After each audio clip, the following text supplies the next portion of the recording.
This is the most obscene lie in this whole depraved saga, and it's just been revealed for what it is. It was used to justify a grave war crime, and it should have been very clearly accepted as a lie from the start, as indeed many of us saw it as such. Now, I realise that Israel's onslaught is one overarching moral obscenity, but we can't lose sight of the specific war crimes which are being committed. Al-Shifa Hospital suffered a huge military assault, and new evidence is conclusive. The basis for this hideous attack was a lie. Now, let's just start at the beginning. Al-Shifa is the biggest hospital in Gaza. It was built in 1946 when Palestine was still under British colonial rule. In the midst of Israel's assault on Gaza, which has now killed well over 20,000 people and injured over 50,000 others, such a hospital clearly plays a pivotal role. Whether it functions is a matter of life and death on a grand scale. Not just for those injured by missiles, but keep in mind, say, the 50,000 women who are pregnant, with 180 women a day giving birth, or indeed people with cancer or serious underlying medical health conditions. But the Israeli Defense Forces declared in October that Al-Shifa Hospital was, and I quote, the main headquarters for Hamas's terrorist activity. Terrorism, they added, does not belong in a hospital, and the IDF will operate to uncover any terrorist infrastructure.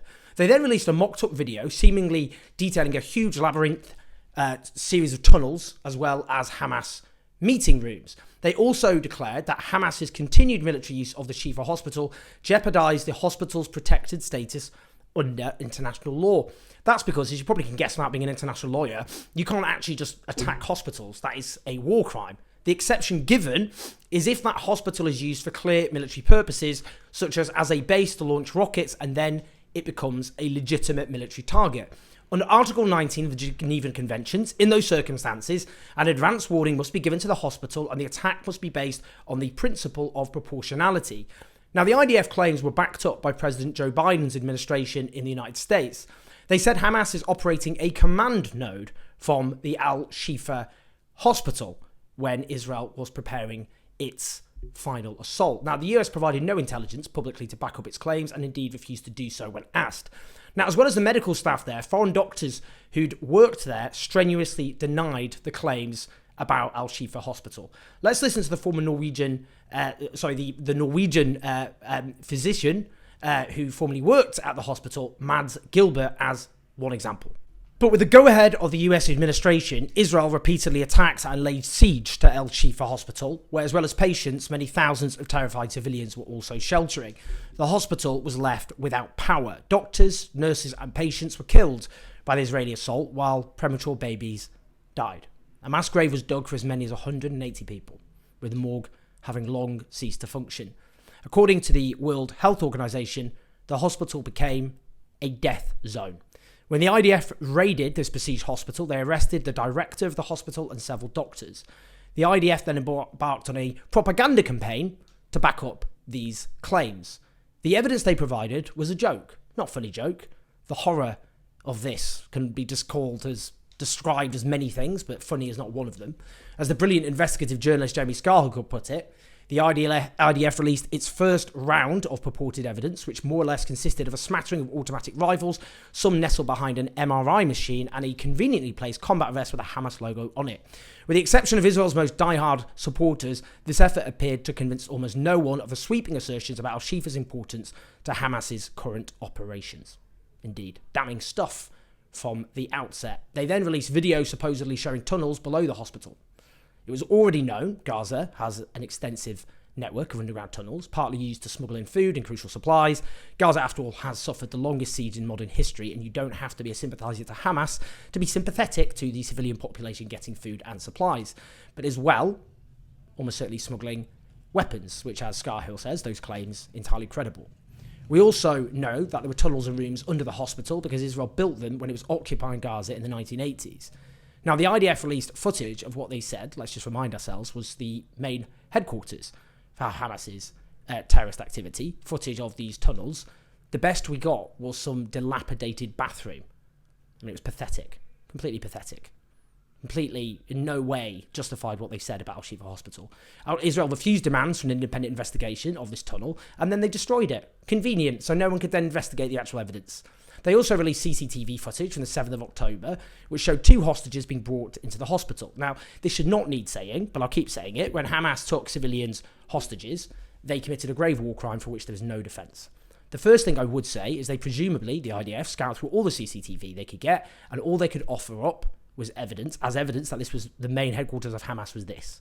Now, one hostage was clearly there being forced in under duress. Obviously, these hostages had been taken violently against their will. The other was clearly receiving medical treatment. Now, when I pointed this out, that a hostage was receiving medical treatment because you could see it happening, I personally got overwhelmed with bile and smears from apologists for Israel's onslaught. Many of them called me a terrorist stooge, Hamas cheerleader, and that was the milder end. Now, obviously, my point wasn't that Hamas fighters would take hostages they had illegally seized to a hospital because they were filled with the milk of human kindness and really cared about their physical condition. My point was that from their point of view, the value of taking a hostage was that those hostages would be kept alive. Otherwise, what's the point? You would kill them on the spot. It's such an obvious, basic point. They're there, seized because they're bargaining chips. The amount of bad faith required to distort that out of any recognition is quite something. The first thing, obviously, Hamas and other groups can do and should do is immediately release all those hostages, obviously. But the second thing is if they're injured, they should obviously make sure they get medical treatment, even if it is for the purpose of keeping them alive as bargaining chips. Again, that is a war crime, rather than an actual humanitarian gesture. In any case, whatever they were doing at that hospital, that wasn't evidence to support the IDF's claims. And as I say, one of them did seem to be receiving medical treatment. And I've explained why they would be getting medical treatment. Now, the Washington Post, to its credit, has just published a truly shocking piece of investigative journalism. As it notes, the claims were remarkably specific by Israel, that 5 hospital buildings were directly involved in Hamas activities, that the buildings sat atop underground tunnels that were used by militants to direct rocket attacks and command fighters, and that the tunnels could be accessed from inside hospital wards. Their conclusion, the evidence presented by the Israeli government falls short of showing that Hamas had been using the hospital as a command and control centre, according to a Washington Post analysis of open source visuals, satellite imagery, and all of the publicly released IDF materials. They add, with quite the understatement, that raises critical questions, legal and humanitarian experts say, about whether the civilian harm caused by Israel's military operations against the hospital, encircling, besieging, and ultimately raiding the facility and the tunnel beneath it, were proportionate to the assessed threat. So, their main findings.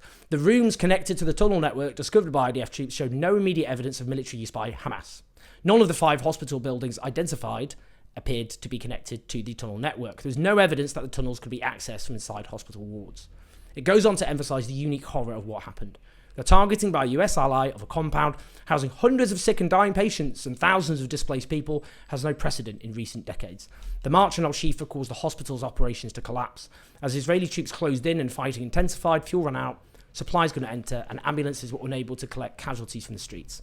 They examined the tunnels, which the IDF claimed were connected to 5 hospital buildings and could be accessed from inside hospital wards. The Washington Post say that the Post mapped the path of the tunnel by geolocating the excavation sites within al-Shifa and analysing the videos frame by frame to determine the network's directionality and length. The Post then superimposed the tunnel routes on the original map released by the IDF on October 27th that it said showed the full extent of Hamas's command and control infrastructure. They go on to say none of the 5 buildings highlighted by the IDF appear to connect to the tunnels, and no evidence has been produced showing that the tunnels could be accessed from inside the hospital wards.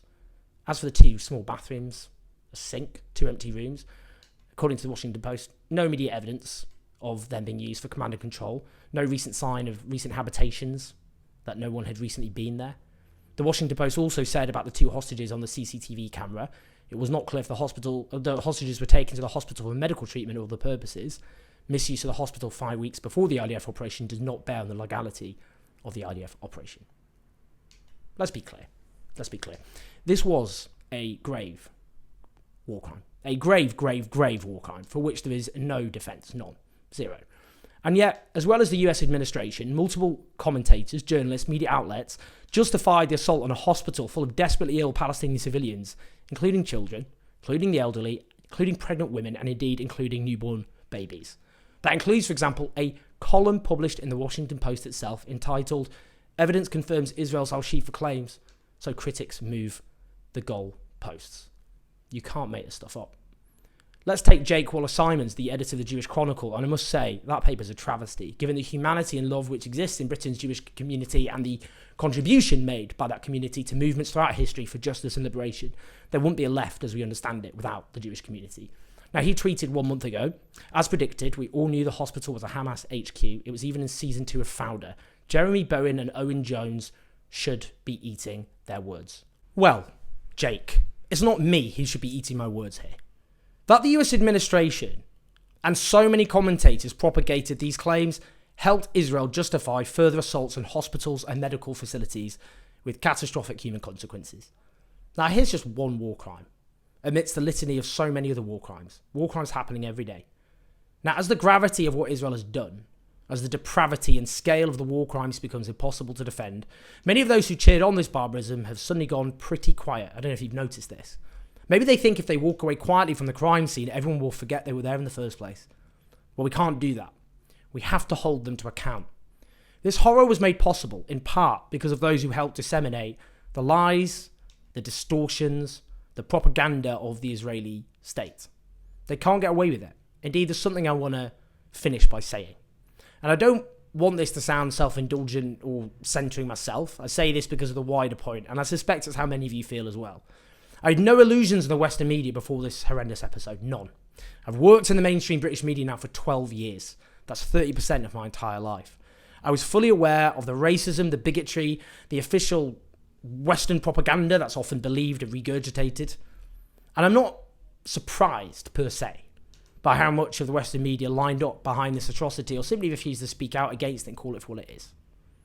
But I am shocked to my core. The way that Palestinian life has been treated as having no worth of any description. The way the most depraved, unhinged war crimes can be simply accepted and be permissible and receive almost no outrage at all. I'll never get over this or look at the world in quite the same way ever again. And I suspect many of you won't either. This has to be a lesson, and a lesson that we learn and act on. Please like and subscribe. Do share this video. You can keep the show on the road on patreon.com/OwenJones84. Listen to us on the podcast. I'll speak to you soon.